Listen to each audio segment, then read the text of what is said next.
বাড়িতে যেদিনই এই বেতো শাকের চচ্চড়ি রান্না করি সেদিন কিন্তু ভাতের চালটা একটু বেশি নিতে হয়। এই বেতো শাকের চচ্চড়ি এতটাই অসাধারণ খেতে হয়, যারা তো খেয়েছেন অবশ্যই জানেন, আর যারা পছন্দ করেন না অবশ্যই এইভাবে একবার হলেও রান্না করে দেখতে পারেন। আশা করছি খুব ভালো লাগবে।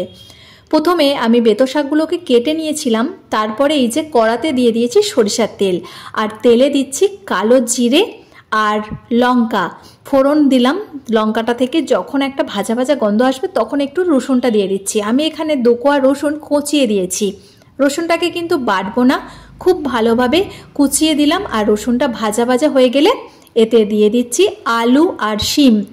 আলু শিমটাকেও একটু চাপা দিয়ে আমি 5 মিনিটের মতো একটু ভেজে নেব, হালকা করেই ভেজে নেব।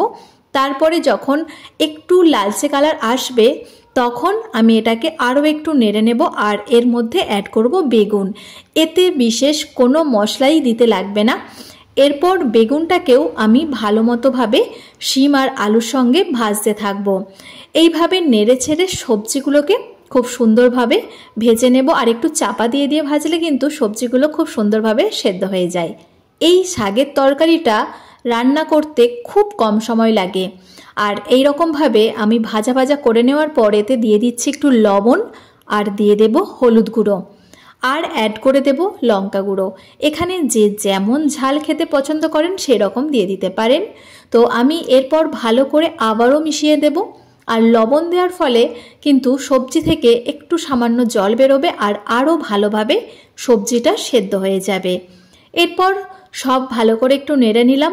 নেড়ে নিয়ে চাপা দিয়ে আরও 5 মিনিটের মতো এটাকে কিন্তু রেখে দেব। এরপর 5 মিনিট পর এটাকে খুলে আরও একটু নেড়ে নেব। আর এখানে কিন্তু সবজিটা প্রায় 90% সেদ্ধ হয়েই এসেছে। এরপর এর মধ্যে আমি অ্যাড করে দিচ্ছি বেতো শাকগুলো। শাকটা খুব ভালো করে কুচিয়ে নিয়েছিলাম, আর শাকটা এর মধ্যে দিয়ে অনেকটা পরিমাণে শাক হয়েছে। আমি আর নাড়লাম না, এটাকে চাপা দিয়ে রেখে দেব যাতে একটু পরিমাণটা কমে আসে। পরিমাণটা কমে গেলে নাড়াচাড়া করতে খুব সুবিধা হয়, তাই আমি এইভাবে শাকটাকে দিয়ে চাপা দিয়ে রেখে দিলাম। এরপর 5 মিনিট পর এটাকে খুলে একটু নেড়ে দেব। অনেকটা পরিমাণে শাকটা কিন্তু কমে গেছে। এরপর এটাকে আমি খুব ভালোভাবে সবজির সঙ্গে শাকটাকে মিশিয়ে নিচ্ছি। এই শাক রান্নায় একদমই জল দেওয়ার কোনো প্রয়োজন নেই। এরপর এটাকে নেড়ে চেড়ে আবারও আমি এটাকে চাপা দিয়ে দেব। এখানে যদি লবণটা কম মনে হয় তো লবণটা আরও একটু অ্যাড করে দিতে পারেন। আমার এখানে লবণের পরিমাণটা একদমই ঠিকঠাক আছে, তাই আর কিছুই লাগবে না। মাঝে মাঝে একবার করে চাপাটা খুলে এই শাকটাকে ভালো করে নেড়ে দিতে হবে, এপিট ওপিট উল্টে পাল্টে।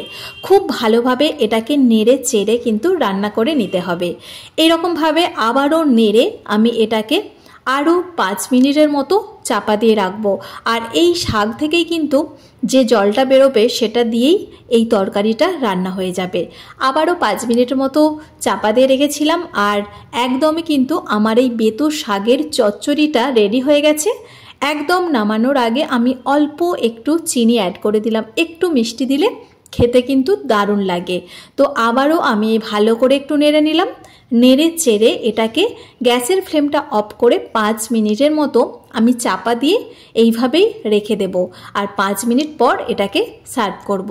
তো আমার কিন্তু একদমই রেডি হয়ে গেল দুর্দান্ত স্বাদের বেতো শাকের তরকারি, একদমই কম মশলায় আর অল্প সময়ে।